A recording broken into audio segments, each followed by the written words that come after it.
What if I told you that in the 1920s, the United States government made a cold, calculated decision to poison alcohol, knowing full well that people would still drink it? Not a few accidental deaths. Thousands of Americans suffered blindness, paralysis, and death because their own government decided the best way to stop drinking was to make the alcohol lethal. This is the true, terrifying story of how the U.S. government turned Prohibition into a quiet mass poisoning campaign. When Prohibition began in 1920, the government banned the sale of alcoholic beverages. But industrial alcohol, used in paints, fuels, and solvents, was still legal. Bootleggers quickly learned how to steal and redistill this industrial alcohol to make drinkable liquor. The government knew this was happening. So instead of stopping the theft, they decided to make the alcohol itself deadly. In 1926, the federal government ordered manufacturers to add toxic chemicals to industrial alcohol.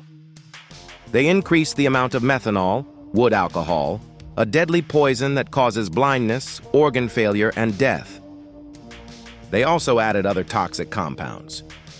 Officials openly admitted the goal: to scare people away from drinking by making the consequences horrific. One government chemist later said they were creating a chemical warfare against American drinkers. The results were catastrophic. In New York City alone, hundreds died in a single year from poisoned alcohol. Across the country, the death toll climbed into the thousands. People went blind overnight. Others collapsed with irreversible nerve damage. Some died screaming in agony as the methanol destroyed their bodies from the inside. Hospitals filled with victims who had no idea their drink had been deliberately tainted by their own government. Newspapers began reporting the deaths. Public outrage grew.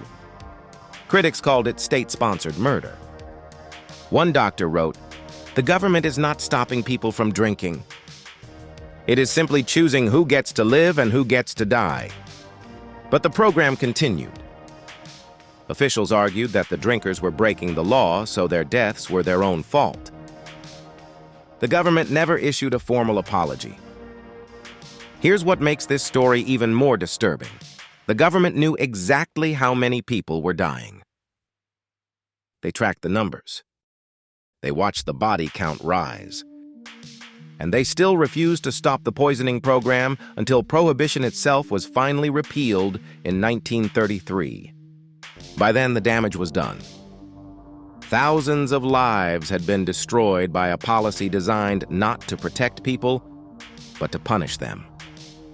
The story of the poisoned alcohol is a reminder of how far a government is willing to go when it decides the ends justify the means.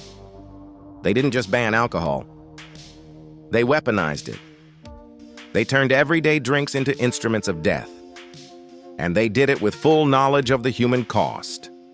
The next time someone tells you the government always acts in the public's best interest, remember the thousands who drank a glass of liquor and never woke up. The end. Drop your thoughts below. Do you think the government should have been held accountable for the deaths caused by poisoned alcohol? Subscribe to Random Vibe Spark for more insane hidden history, wild true stories, and reality-bending facts that will blow your mind.